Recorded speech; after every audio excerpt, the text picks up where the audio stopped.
everything that we can. We are ready to talk. However, we live in a world where voices and images are easily manipulated. We need to know, without a doubt, that she is alive and that you have her. The search for the mother of NBC anchor SAVANNAH Guthrie. SAVANNAH Guthrie speaking out, as you saw, for the first time since her mother, Nancy Guthrie, disappeared from her Arizona home over the weekend. Nancy did not show up for church on Sunday, so a friend called in a welfare check at her home. That's when the nightmare for the family and friends began. President Trump releasing this statement last night saying this: "I spoke with SAVANNAH Guthrie and let her know that I am directing all federal law enforcement to be at the family's and local law enforcement's complete disposal immediately. We are deploying all resources to get her mother home safely. The prayers of our nation are with her and her family. God bless and protect Nancy," he says. Police have been scouring Nancy's home and neighborhood day and night since Sunday. They say there's reason to believe that Nancy did not leave at her own free will. Then a turn in the investigation. TMZ reports it received a ransom note in its email. In the note, they say it gave information only someone with particular knowledge of inside Nancy's home would know. So we got something in our email that looks like it's written like a ransom note for SAVANNAH Guthrie's mother. Specific requests and they're very for certain amounts of money, very specific. Bitcoin. And also they say at the bottom there are certain things they're saying about what she was wearing and damage to the house.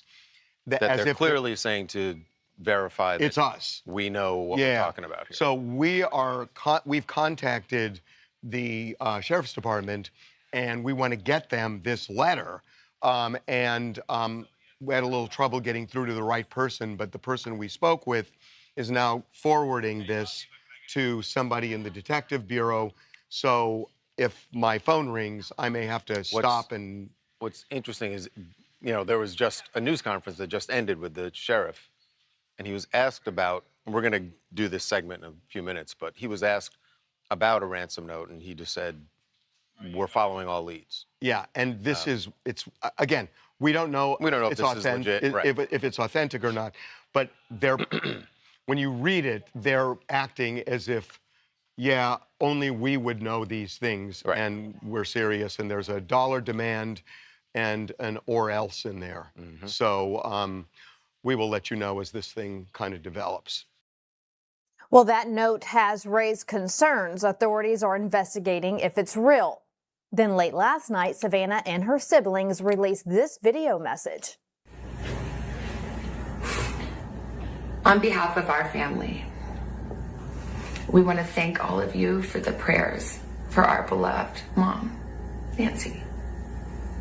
We feel them, and we continue to believe that she feels them too. Our mom is a kind, faithful, loyal, fiercely loving woman of goodness and light. She is funny, and spunky, and clever. She has grandchildren that adore her and crowd around her and cover her with kisses.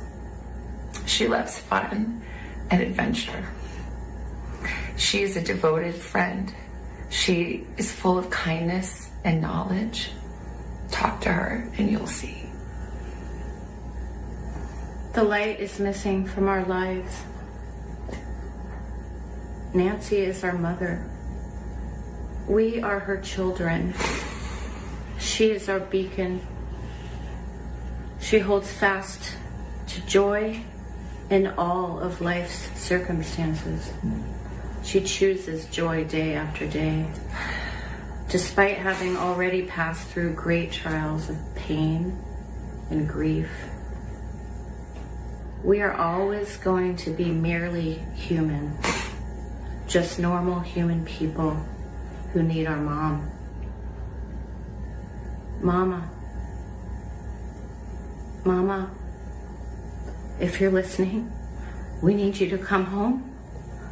We miss you.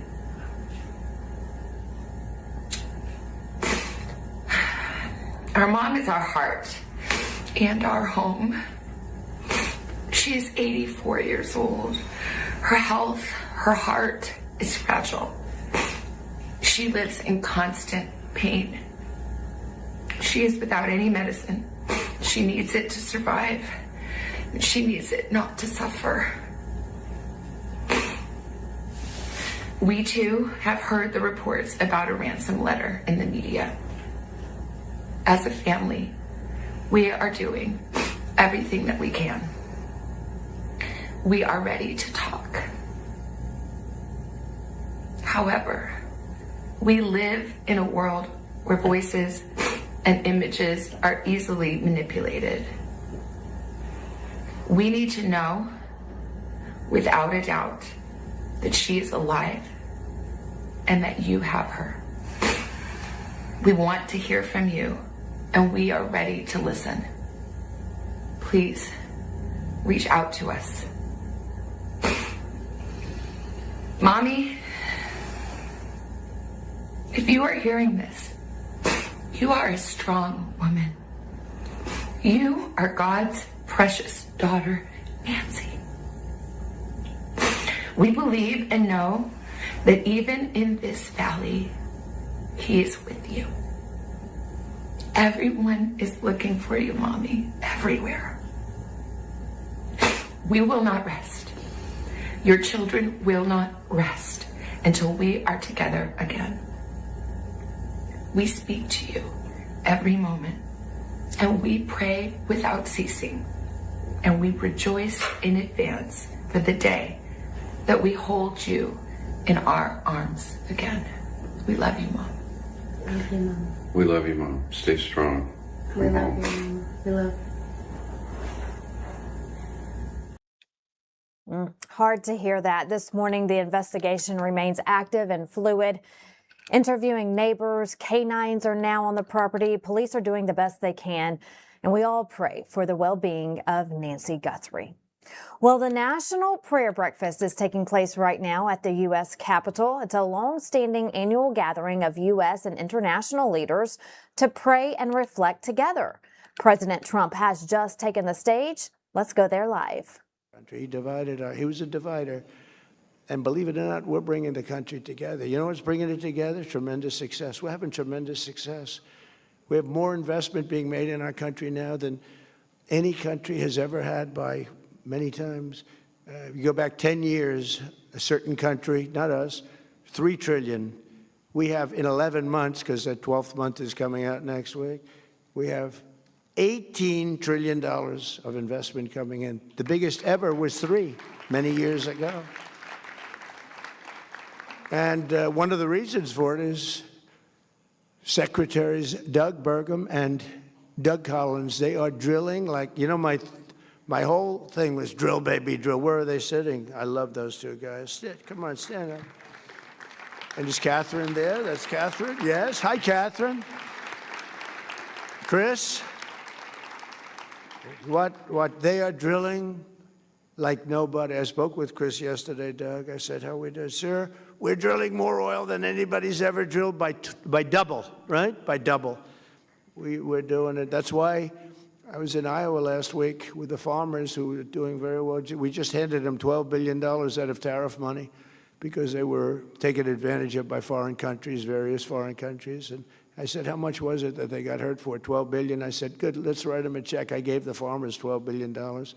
And they don't even want it. They just want to be treated fairly. But we're getting it from that, but we're getting it with nobody's ever in history, and we've never done it either, like anywhere close. We're taking out more energy out of our beautiful land, oil and gas, clean oil and gas. And I always say, clean, beautiful coal. You know, the only thing I told these two guys they have to do, because they're the greatest energy people in the world, the best. I said, when you mention the word coal, anytime you mention coal, C-O-A-L, anytime you mention it, has to be preceded by 2 words, clean and beautiful. So Doug was making a speech the other day, and I sort of tried to pass a note because he mentioned coal about 40 times, and he kept saying, clean, beautiful coal. Clean. It really only works a few times, right? I said, no. When you say coal, clean, beautiful. You know, we buy all that wind from, we don't anymore. So we haven't approved anything in wind, right, Doug? Nothing, because it's, just, it's a quick way to losing money, losing beauty, losing your fields, killing your birds.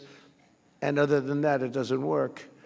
And Europe is getting, Europe is so bad with the windmills, they're destroying their country with wind. And I was over there, it's not even recognizable what they've done. They've got a big problem on their hands. Between immigration and energy, Europe is destroying itself, and they better get smart. And I love them all. I'm friends with everyone of every country over there. I've helped them a lot. Got the GDP up from 2% to 5%, which is, for spending, for military spending. Nobody thought that was possible. Nobody thought 2% was possible. Got them to 5%.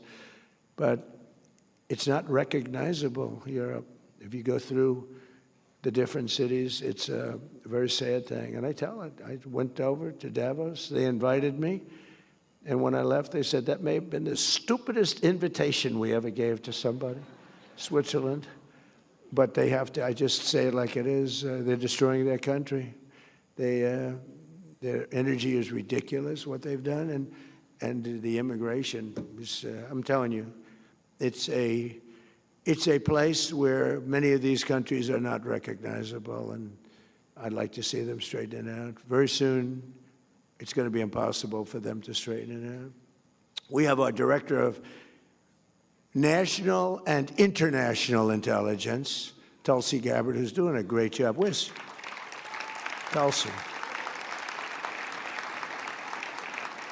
She took a lot of heat 2 days ago because she went in, at Pam's insistence, she went in and she looked at votes that want to be checked out from Georgia.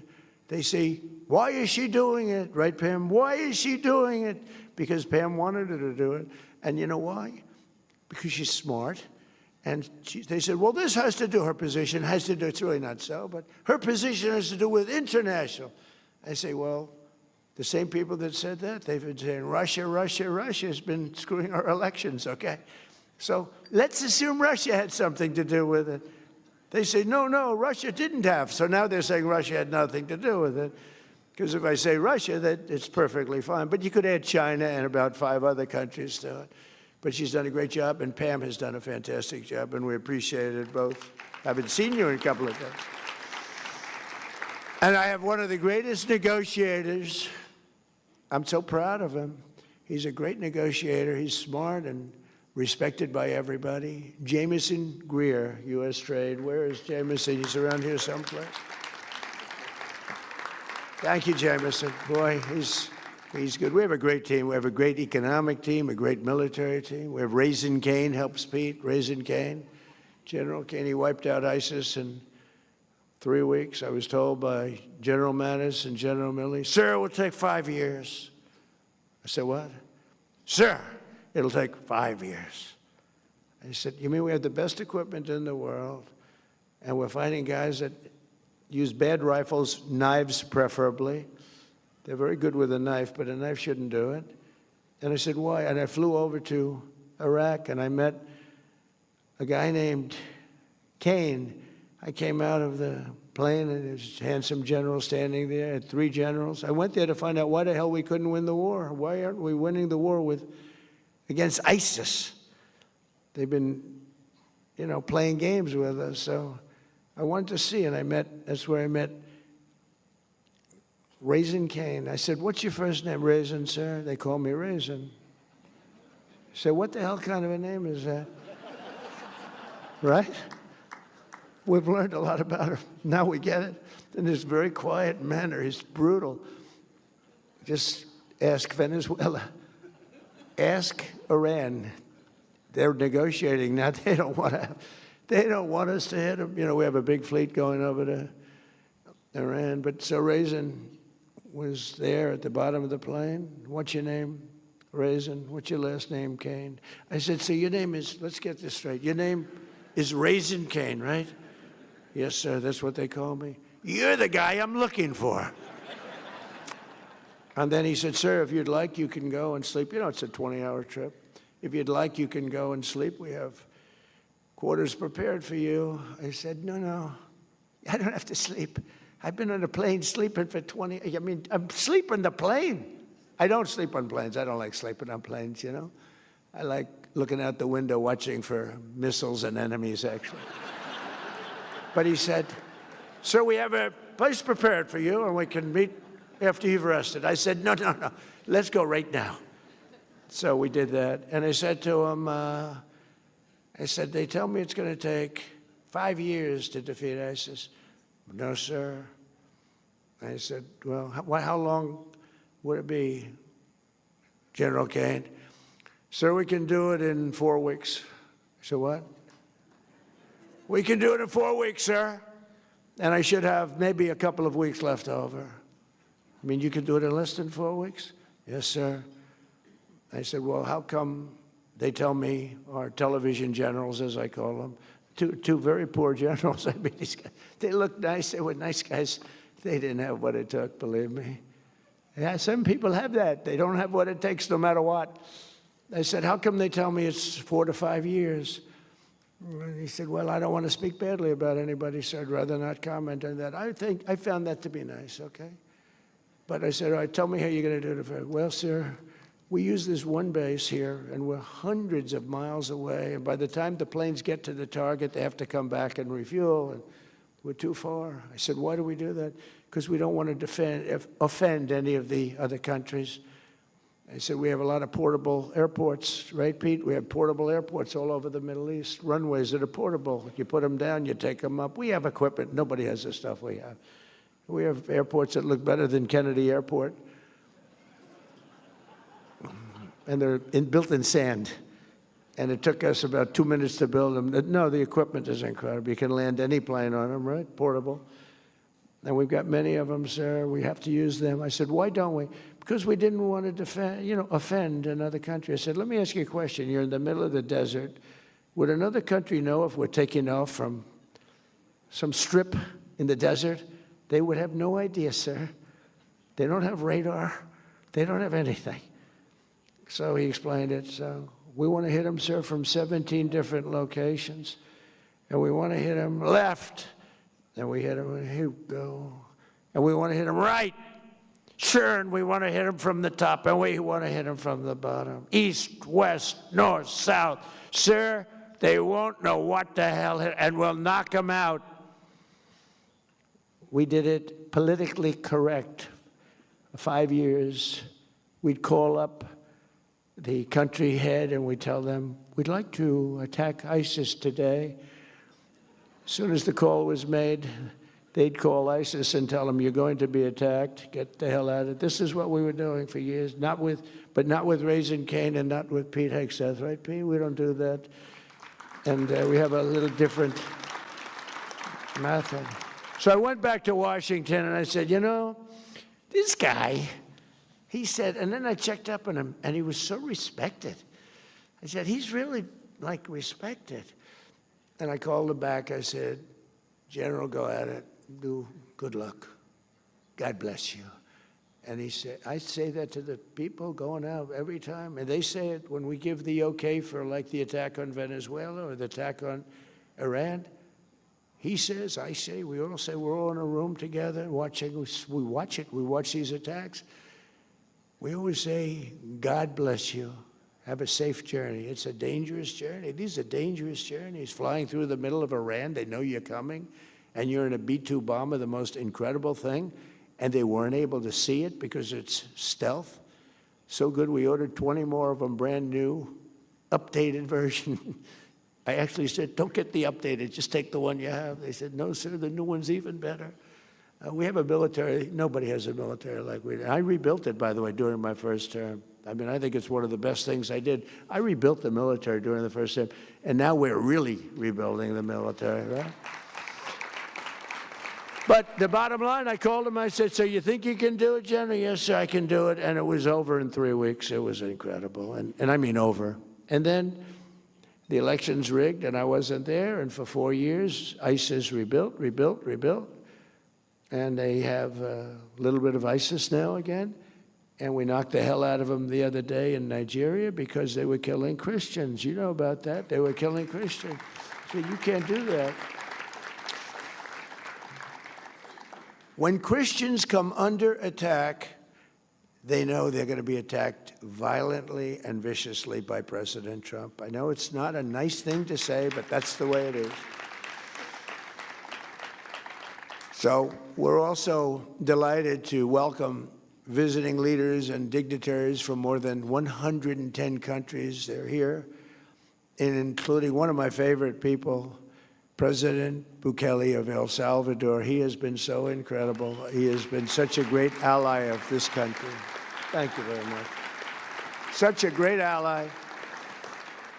He's, some of you have seen, he operates rather large prisons, like prisons that's so large you can't see from one side to the other unless you have perfect 20/20 eyesight with binoculars. That's how long and big. And they do a job. They do a very humane job, but they're very strong prisons. And we send a lot of the people that we capture, the murderers, the drug dealers, the people that came into our country illegally and have already committed massive crimes. We had 11,888 murderers, and many of them are in your prisons right now, right? And he does a fantastic job. I mean, he really sounds like a different kind of, you know, this is a religious breakfast. You're going to walk away and say, he's the meanest son of a gun I've ever seen. But I'm not. I just want to keep our country safe. It's very simple. We have to keep our country safe. So I want to thank you, Mr. President, for a great, amazing job you do with our people, too. They work together so well. Appreciate it. Not easy. This prayer breakfast comes at a special time for our country as we prepare to celebrate the 250th anniversary of American independence.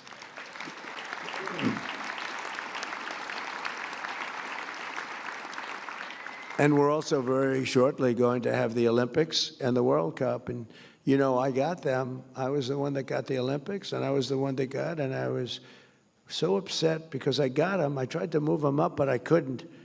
And my first term, I was getting them, and Barack Hussein Obama would refuse to call the Olympics because, in all fairness, they took advantage of him. Remember, he went there. He flew all the way to whatever country, some beautiful country in Europe, and he sat, he made his presentation, and he ended up coming in last. And that shouldn't happen to a president. You know, if you're a president, you have to get a wink. I'll go there, but are you going to give us the Olympics? Otherwise, I'm not going there. I don't want to. So he sat there, made a very nice presentation. He came in last, came in fourth place. So he hated those people. He won't say that, I don't think, but I'll say it for him.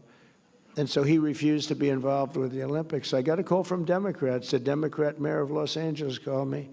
So we have a problem. We have a president that refuses to call the Olympic Committee. And I just won the presidency. I was president-elect. And so I wasn't even in office. And I called this gentleman from, I think, Denmark. Can you believe? They own a large piece of ice that we're negotiating for. Extremely, it's the biggest piece of ice in the world. The world's largest piece of ice. They'll never run out of water. But I called the president, I called the various people, but the head of the Olympic Committee, very nice guy, and I couldn't get him off the phone. He was starving for love because nobody called him. They just wanted to know from the president, does the United States want the Olympics? They didn't want to choose the United States and then, you know, have somebody say, like, you know, we don't care. I said, I desperately want it. We're going to get it, blah, blah, blah. And I spoke to him, I spoke to other people, and I got it. I called up the Democrat from Los Angeles, happened to be the mayor of Los Angeles. He was devastated. He couldn't get the all they wanted to do is have an acknowledgement from the head of the country. Wouldn't do it. But I did it. We got the Olympics. And we got the World Cup. But then I don't know if Johnny's here from the World Cup, but that guy's great. He's great, my friend. But I got them both, and I was really upset because I got them. And then I said, think of it, I won't be president because they're in the following term. Because, you know, when you get the Olympics, usually it's 10 years in advance. And I said, so I did all that good work. It wasn't that easy. I got it. Then I got the World Cup. They both were happening now in a year, another year and a half, a year, right after the 250. I didn't get 250. I tried to claim it a couple of times. I said, and I produced 250-year anniversary. It was my deal. I got 250 years. And the press hit me hard on that one, so I gave that up immediately. But I happened to be president during that, so think of it. So I'm the president, and I got these two things, and I said, you know what? I got the Olympics to come to the United States, and I got the World Cup to come to the United States, and I probably won't even be invited to be there. And I was really angry. And then they rigged the election, and then I said, I'm coming back. And I got the Olympics, and I got the World Cup. Right?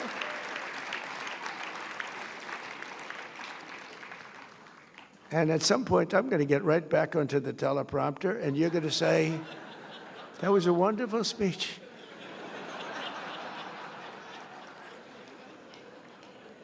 On that momentous day in 1776.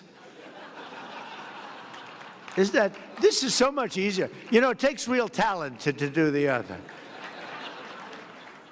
The other is much more talent, but that's why we're president, I think. But we have very important words to say, and this is such an important group. And we have plenty of time to say it, because when it comes to religion, I have all the time. I'm one of the few that say we have all the time in the world. But on that momentous day in 1776, history changed forever when our founders proclaimed the immortal truths that echoed around the world and down all the way through time. They declared that all of us are made free and equal by the hand of our Creator. A lot of presidents refuse to say that. They refuse to say that. Some refuse. Some major politicians refuse to say the word God. They don't want to say it. I say it. That we are endowed with our sacred rights to life, liberty, and not by government, but by God Almighty Himself. And those words rang out from Philadelphia and launched a revolution, not just in America, but in the hearts of all humanity. The principles of the Declaration of Independence, which is one of three, sitting right beautifully in the Oval Office. I took it out of the vaults, and it's beautiful. It's beautifully protected, and it's a magnificent document. I stare at it all the time, and I read it as often as I can. A true, brilliant work of art. They've stirred the spirit of patriots in every nation, liberated millions from tyranny, and lifted billions from poverty, and it's doing now more than ever before. We're doing better than this country's ever done. In 1 year, think of what we can do. We just have to keep it going, Mr. Speaker, if you don't mind. Okay, got to keep it going. But no, and the Democrats admit this. No president in his first year has ever done the things we've done. When you think we've gotten the largest tax cut in history, larger than even in the first term. But we've done something else, and I think we've brought back spirit to our country. You know, 2 years ago, you couldn't get anybody to go into the military. They laughed at you when they said they didn't respect our country. They didn't respect our president. They thought he was a joke. They thought our country was a joke. Other countries laughed at us and took advantage of us with tariffs, and we weren't allowed to charge, and they were allowed to charge, but we are allowed to charge. And I hope we get that Supreme Court decision, because we have taken in hundreds of billions of dollars of money. We're a rich nation again, doing what other nations have done to us for many, many years. But the biggest thing is what's happened to me. It's the spirit of our country, and that goes for religion, but it also goes for the military. We couldn't recruit anybody to go into our great military. We were the worst I think it's ever been 2.5 years ago under the sleepy Joe Biden administration. I call them Crooked Joe and Sleepy Joe. I find them to be equal, actually. I do polls. Which is better, Crooked Joe or Sleepy Joe? And they poll about even. So I use both. But we have now the greatest recruiting that we've ever had. Everybody wants to be in the military. We're hot as a pistol. We couldn't get anybody to go into not me, the last administration. Nobody wanted to be in the Army, Navy, Air Force, Marines, the Coast Guard, Space Force, which is turning out to be good. I'm so proud of it because I'm the father of Space Force. I'm the one that wanted it. So, but we couldn't get people. We couldn't get people. They couldn't get people to go into any of them, including our police departments and our fire departments. They weren't proud of our nation. They had no spirit. And now we have had the single greatest recruitment in the history of our country. There's never been anything like it. We have waiting lists of people wanting to get in. In fact, if we want to expand the military, Mr. Speaker, this would be a very good time to do it. We have so many people want to get into the military that, we also won in the Supreme Court, as you know, based on merit. It was a merit, and we take people based on merit. Like, we'd prefer a strong person in the military as opposed to a weak person. We prefer somebody that's a strong, powerful person with extremely good vision that can shoot a rifle very well to a person that's extremely weak, non-muscular, can't shoot a rifle, has no idea where the hell he is. We have a military where they all look like Tom Cruise, only bigger. Now we hire on merit now. And that goes for colleges. People get into colleges now. If you have great boards and great marks and you work, and then somebody else gets in that's not nearly as qualified now, it's a merit system. It's tough in one way, but it's, our country was built on a system of merit. And then we went away from it a number of years ago. We got it back. That was a brave decision by the Supreme Court, I'll say. And it's tough on some people. Actually, it makes people work harder, I think. But we have to base our country on merit, or we won't have a country. We were going in such a bad direction. It's incredible. And I give a lot of credit on that one to the Supreme Court. They give me some bad ones, too. But I give a lot of credit. That took a lot of courage to do it. But they understood it was the right thing to do. To be a great nation, however, I think, and I may be wrong, but I don't think so, because I've watched a lot and I study a lot. You have to have religion. You have to have it. You have to have faith. You have to have God. And thankfully, as we gather today, there are many signs that religion is coming back, and now it's no longer signs. It's just coming back. It's coming back so strong. Your churches are filling up. You didn't have that 2 years ago. It was hurt by COVID, but it really, and they treated you terribly. The Democrats treated you terribly. Sorry, Mr. Congressman, but the truth is, they had pastors holding services outside. The people were standing 15 feet away from each other, and everybody was arrested. It was like they ran it. They always like to say, Trump is a dictator. They love that. I'm not a dictator.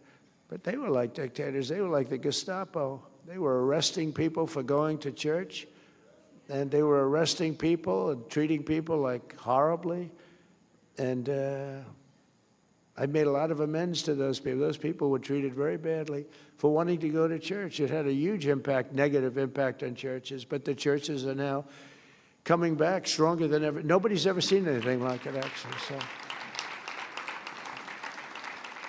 you're all hot, okay? It's like the king of Saudi Arabia. He said, and you probably heard me say it, I love it. I was with him.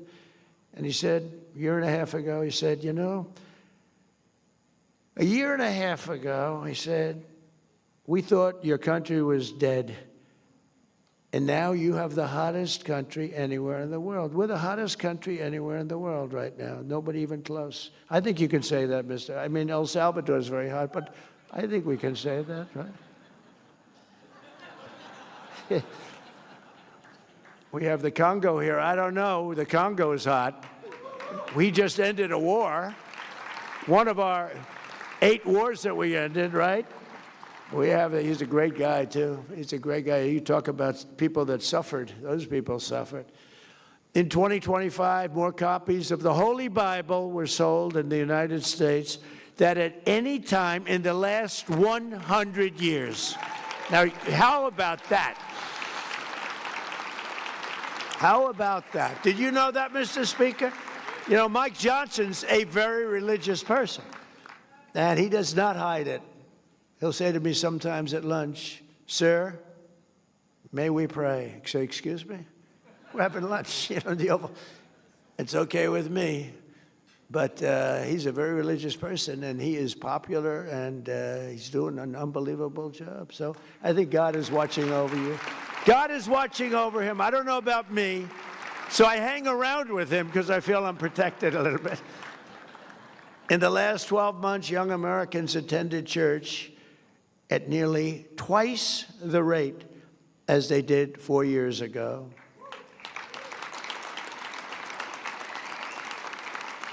And many churches, you see the stats, I mean, people are talking about it. The radical left is not happy about it. Many Democrats are not happy about it.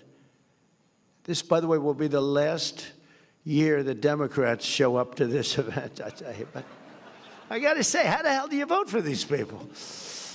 But some churches are seeing a 30%, 50%, or even 70% increase in the number of converts and also the number of people going to church every week. To support this exciting renewal this morning, I'm pleased to announce that on May 17th, 2026, that we're inviting Americans from all across the country to come together on our national mall to pray, to give thanks, and we are going to do something that everyone said, like, that's tough.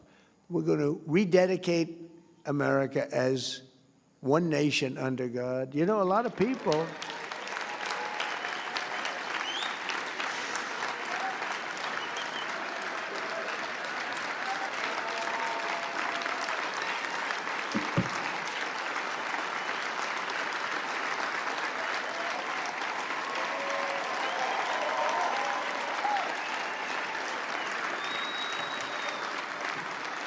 Yeah, thank you very much. It's good. That's what I mean by the Spirit. It's so incredible to see it. I see it so much. I've never seen anything like it in 1 year. I thought it would take 2 years, 3 years, 4 years to be where we are.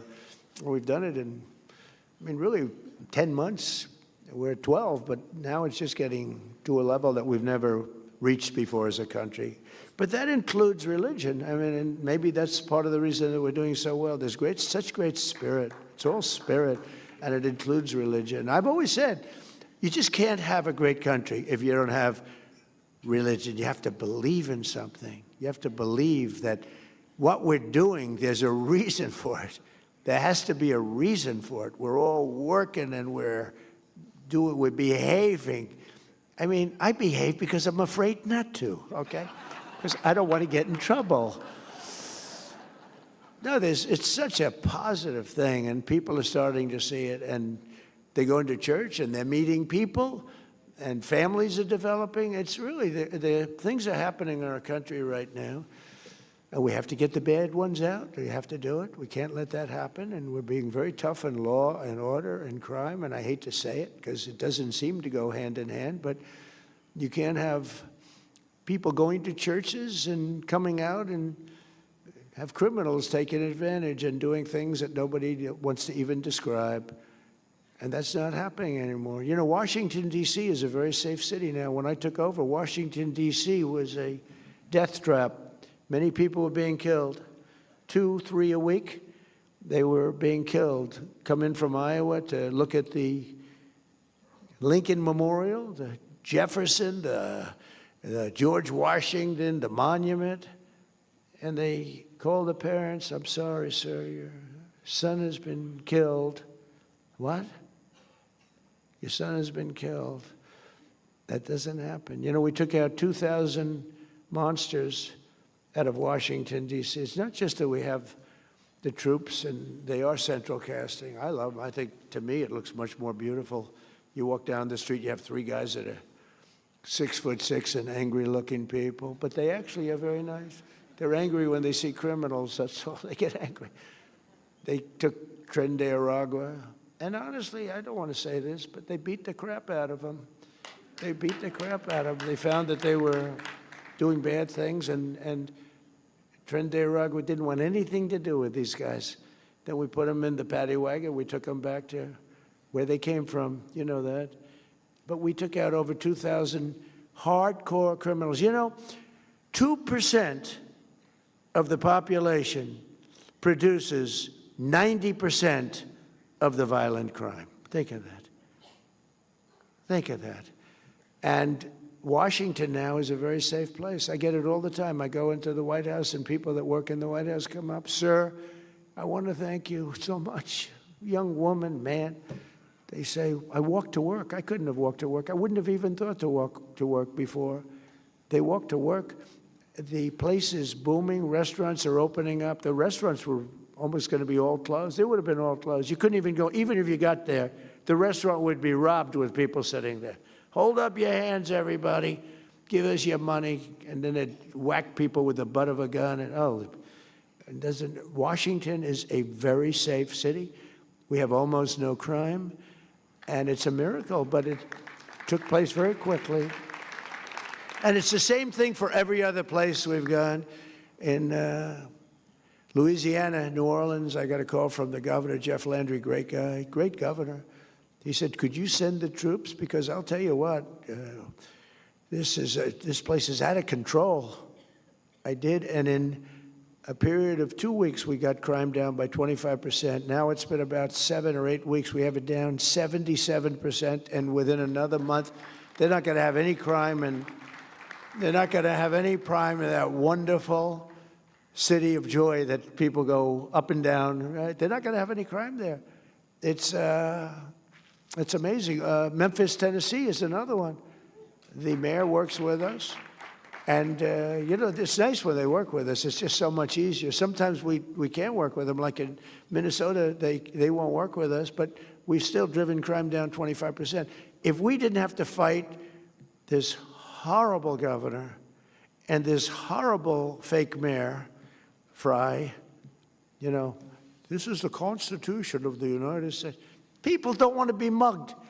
They don't want to have a murderer living next door that was, you know, killed 3 people in a certain country and is now living beautifully here. Because generally speaking, if they've killed in another country, they're not going to be the best of citizens. And they're rough people. Remember in the campaign, I used to say that their criminals make our criminals look like babies. It's true. These are some of the meanest, most vicious people. They only gave us the worst.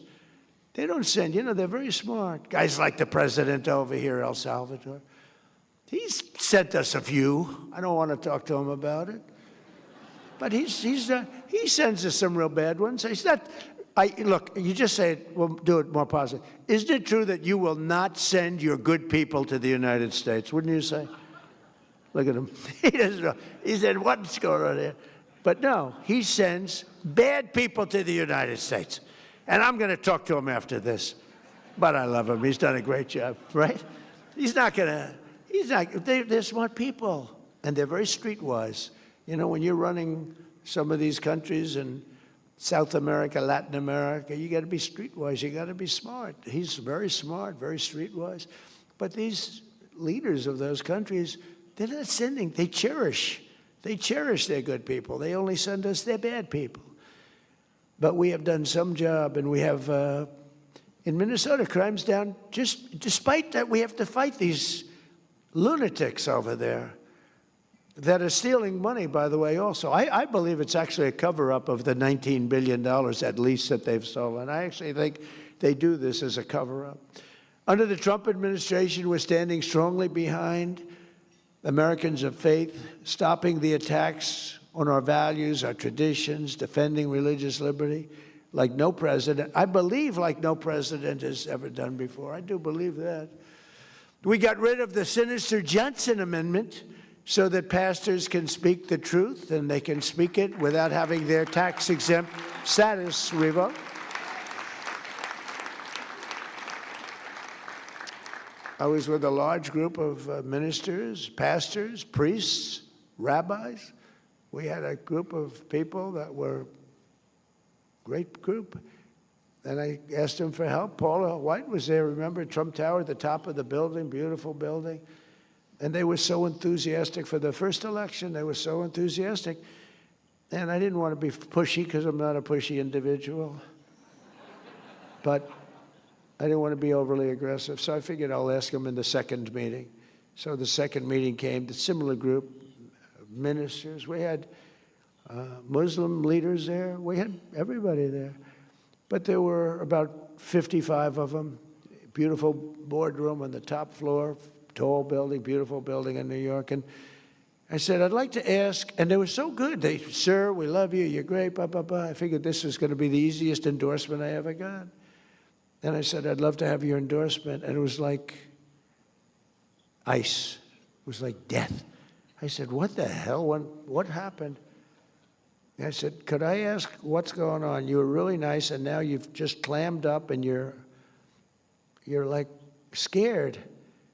And one of them stood up, that Paula knows very well. He said, sir, we're very concerned because if we speak about religion, if we ever endorsed you as an example, we would lose our tax-exempt status immediately and our church would go out of business.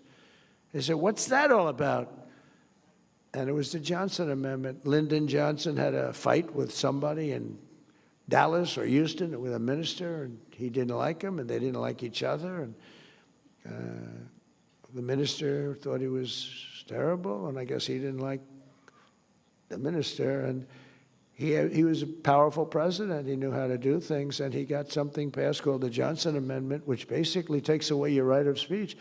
And people like me, and people like a lot of people, they want to hear from ministers. They want to hear from priests. They want to hear from them.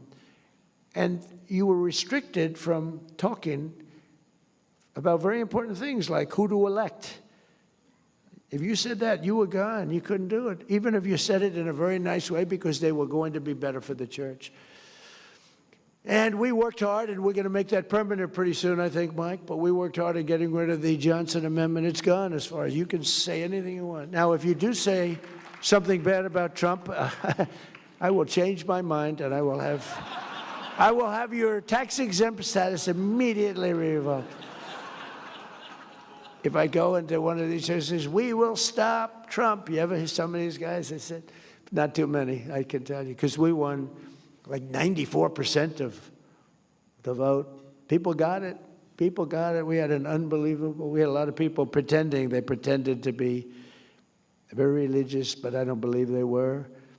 But the people ultimately got it. You know, you have a Robert Jeffress. I don't know if he's here. Is he here, Robert? Is he here? Robert Jeffress was on television in 2016 when I just sort of announced I was running. And he said, I know every candidate very well. There were 18 candidates, me and 17 others. He said, I know every candidate very well. And I know Trump a little bit. But he may not be as good with the Bible as some of them. He may not have read the Bible as much as some of them. In fact, he may not have ever read the Bible, but he will be a much stronger messenger for us, and he will get things done that no other man has the ability to get done. And I endorse him fully. And I said, you know, that guy, I didn't want to admit anything, but that was very interesting. And I think we've gotten more done, Paula, than anybody could have ever gotten done. What we've done, nobody else would have been able to do. We reinstated also service members who were thrown out of our military over religious objections. That was a big deal. They thrown out over religious objections to vaccine mandates and all of the other things. They used any excuse they could. We restored those patriots to their former ranks with full pay. We've given them full pay. They were taken advantage of. And I really think it was over religion.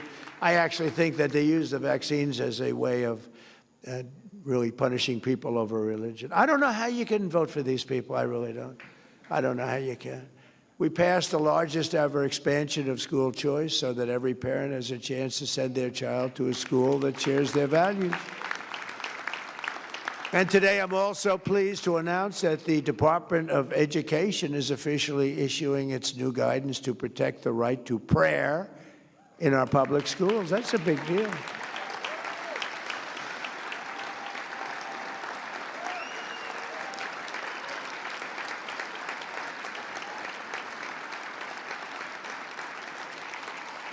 Now, the Democrats will sue us, but we'll win it. We'll win it. They'll sue us. They sue us for everything. I'm the most sued human being in history. They've sued me for everything. I got impeached twice over nothing, but the Republicans were great. Just wiped them right out. But I got impeached. I got indicted. Wiped them out. There's never been, there's never been, to the best of our knowledge, any politician that's ever been indicted who won an election. Very popular politicians got indicted, they lost. I got indicted so much, I got tired of calling my wife. I'd say, darling, I was just indicted again. She said, oh, darling. What? Oh, what does that mean? She's very elegant. You saw that from the movie. She's not into the world of indictments. It's not Melania now. She doesn't know what an indictment, it's not her deal. Her movie, by the way, big success. That movie is a big success. Yeah, I called up so many times. I'd say, honey, I just got indicted again. Don't worry about it. But think of it many times. And then they say, Donald Trump is using the Justice Department to get even. And I don't, but wouldn't I have a right to? Think of it. There's never been in history a president treated like I got treated. But they say I use it, and it's amazing. I did that interview yesterday, and they said that. They said the question, are you using the Justice Department for your own personal gain? I said, they indicted me 87 times. It's the most incredible thing. But we don't do that, Pam, do we? Huh? We do what's right. We do what's right. And Pam does it. We have great people. We have great people working there. But we do what's right. We expanded the Mexico City policy to stop taxpayer dollars from being used to promote radical gender ideology all around the world. No other president would do that. No other president would do it. And my administration also rejoined the Geneva Consensus Declaration to affirm the right to sovereign nations to protect life, defend the family, and to be faithful to God. Nobody ever did that. I signed an executive order to slash federal funding for any public school that pushes transgender insanity. This is crazy. On our youth. Who would think about that? Who would think if you go back 15 years, you're talking about, and I stopped the mutilation of children. The mutilation, the word is mutilation. They mutilize, the mutilation of children. I stopped it. Who would think if you said that 15 years ago, they'd say, what the hell is he talking? Is he crazy? It's levels you've never seen. We're still fighting it, but, transgender for everybody. They want transgender for everybody. We stopped it. And we also, very importantly, we got men out of women's sports. It's enough of that nonsense.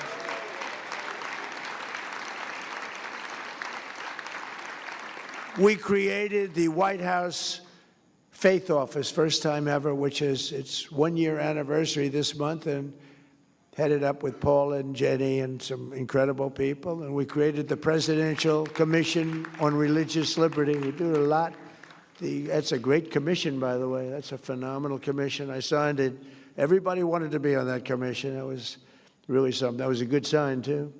And we have incredible people on it. I signed an executive order to combat the vile scourge of anti-Semitism, which is really